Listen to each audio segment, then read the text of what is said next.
Hey guys, Jeremy with Jones Tech Review. Today we're covering an indoor camera called Cam Home Sol 8, all the benefits, and some clips from actual footage of this camera right in the video.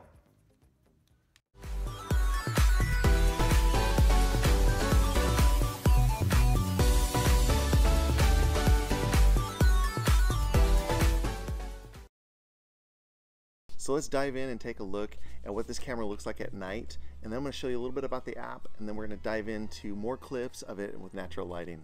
Stay tuned.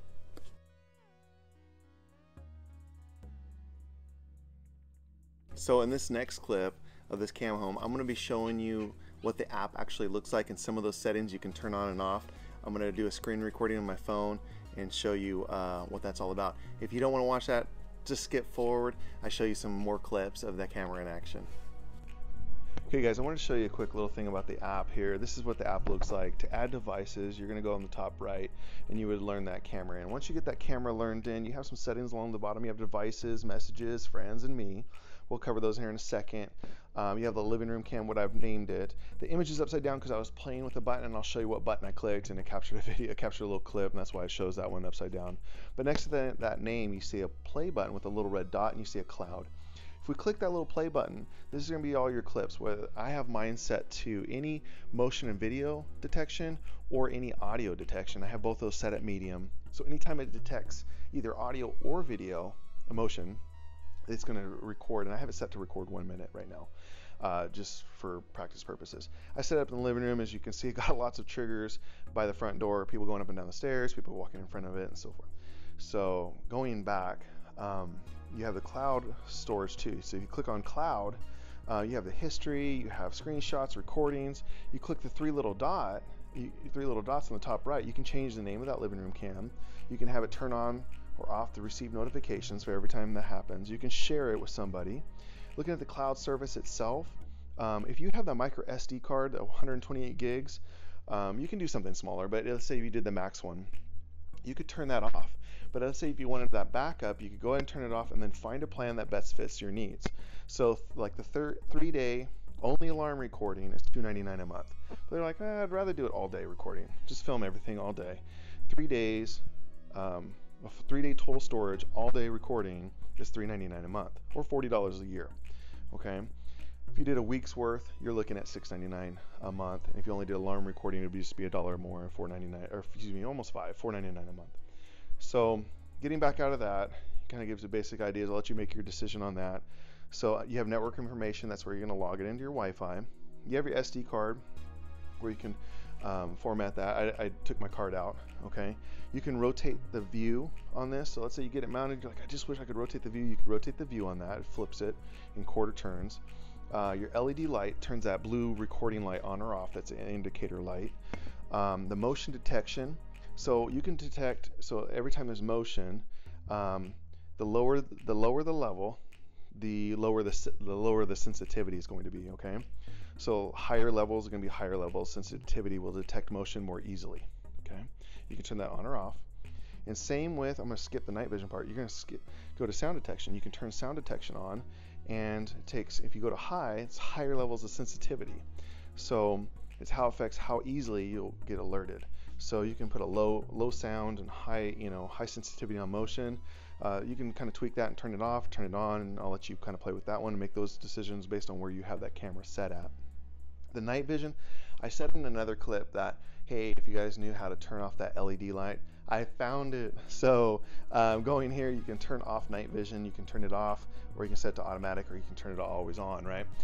That's that little red indicator light when it's at night. So the only bad thing is, and I don't have any clips of this one, with a complete darkness and the LED light turned off, it's poor image. I wouldn't even display it, and I don't recommend turning it off. If you have the camera for security, go ahead and leave that detection on there. It's a very, very low lit red light, and it's almost, I would say, needed. Playback settings, this is for your event recording. This device will automatically begin recording footage when it's triggered, right? So you can do 1 minute. Do you want to record 2 minutes or 3 minutes? Right now I just have a basic set to 1 minute. Your sleep mode, this was important. You can turn that lens off at certain times. You're like, okay, you can go in there manually, push it manually to lens off. It turns that lens off and it's not recording. Okay.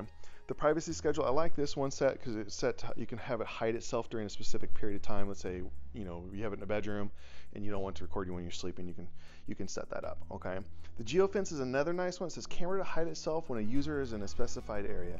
So let's say you have it overlooking a bedroom, or excuse me, you have it in a business or a house or in a particular room, and you just don't want it to record you every time you go into that area or into that office, because you just want it for everyone else and the security features of it. Like, you don't want anybody else in that room, but you're allowed in that room. You don't want to receive notifications and sort through 40 different notifications because it's going every time you walk into your office, right?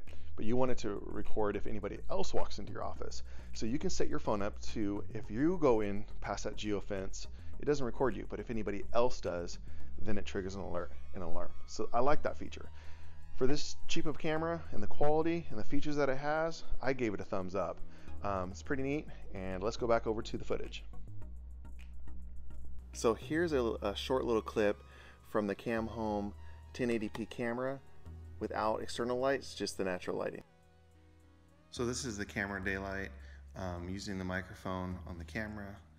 I'm right on the side here, waving my hand here. I'm sitting on a couch. I have it on one of the little nightstands, and it's overlooking the front door. Get a lot of glare through the front door. It's all glass and the glass above, but you could point it in different directions if that was bothering you. You could change the contrast and whatnot. So just want to give a quick little daylight, natural lighting, what that looked like in the daytime. Records pretty well, has good audio. So I wanted to show you what I liked about and what I disliked about the Soleil Cam Home. I really liked that it was slim and lightweight. I like the joint rotation. It says it has 115 degree joint rotation and 360 degrees like such. Very versatile, like where you could set it on a tabletop and point it any direction. You could point it up, point it down. You could adhere it to a wall like such. It had a pretty good field of view. I really like that. The picture quality was superb. As you can see, it's 1080p. Even at night, I thought it performed well. I saw that the blue indicator light, you was able to turn that off in the app. The night vision, I wasn't able to turn the night vision off. I could put the camera to sleep. I could turn it to not record at certain hours, but while recording at night, I couldn't shut the light off. And I don't know if you would want to, because essentially that's how you can see so well in the pictures, was with that light. But it says it has two-way audio. I liked how you could kind of talk back, not talk back to the camera, but talk back to the person that you're viewing, but the intercom wasn't the best. It did have an echo, a little bit of a delay, but for the camera and the quality, I've tested out the Ring doorbells and also the ones with the Vivint, and it performed pretty good for the intercom system. I'm not using it for an intercom, I'm using it for the security camera, so I definitely gave it a thumbs up in that area. Motion detection and audio alerts, where it could pick up audio and push that notification saying there's motion or audio detected. You could set that on mild, medium, and high, right? I thought it did really well. It picked up the faintest noises, bumping it up. I could see if a kid was wrestling around, it would pick it up, or especially with the motion. Now you could set it a little higher, so only if they were calling out to you or crying. But I really like that. The only thing that I found, I'm going to talk about the storage here in a second, but the only thing I did find that would maybe run into a situation was this cord was only 3 feet, roughly about 3 feet 2 inches, 3 feet 3 inches. How I did like that the switching adapter has that USB connection, so you could replace that, what looks like an Android cord, the older style, not the C's, but the older style. You could change that to a longer cable. So I'll put a longer cable down in the description, a link for that in the description below, so you could replace this 3-foot cable to something a little bit longer. However, if you just wanted it out of the box, as long as you have a shelf, or put it on the ground, but you could point it to where you need it to, a bookshelf. And if you were in a garage where the plugs are typically higher up on the wall, then yeah, you would be able to adhere it up high and put it down on your car, vehicle belongings, a doorway that's vulnerable. You could still put it in a situation, but inside an interior house, the plugs are typically a little lower, except for the kitchens where they're higher. In the kitchens, you could mount it somewhere and point it out across the room, but you would just have to keep that in mind when you're shopping. Like, where am I going to place this camera, and is the plug within about 3 feet? If not, you're going to have to find a little bit longer cable. So I did want to cover that because I didn't know that, and then I found myself going, okay, where do I want to put this camera to get the best angle? So I kind of tucked it in the entertainment center to see if the family would notice, and they didn't even notice. So I'll show you that's part of the clip that that you saw, was it pointed in the entertainment center because it was the closest thing to the outlets, and perfect little spot where you could view the living room. So I thought that was kind of funny. Flexible storage, I showed you some of that in the app, right? Showing you the different plans that they had in storage. They do have a little micro SD, it goes up to 128 gigabytes. I noticed you can plug that in, you could access it. The only bad thing is if someone took this camera, then they have your storage and footage and everything, right? So that's where the cloud storage comes in handy. You could have it as a backup though, or have the cloud storage. That's the minimal plan, like 3 days. So if someone did take it, you have 3 days backed up. So as long as you downloaded that from by the third day, you would be okay. So you could go with a small little plan and then rely mostly on that micro SD, just for thought there. So I definitely gave it a thumbs up. Let me know what you guys think of this camera.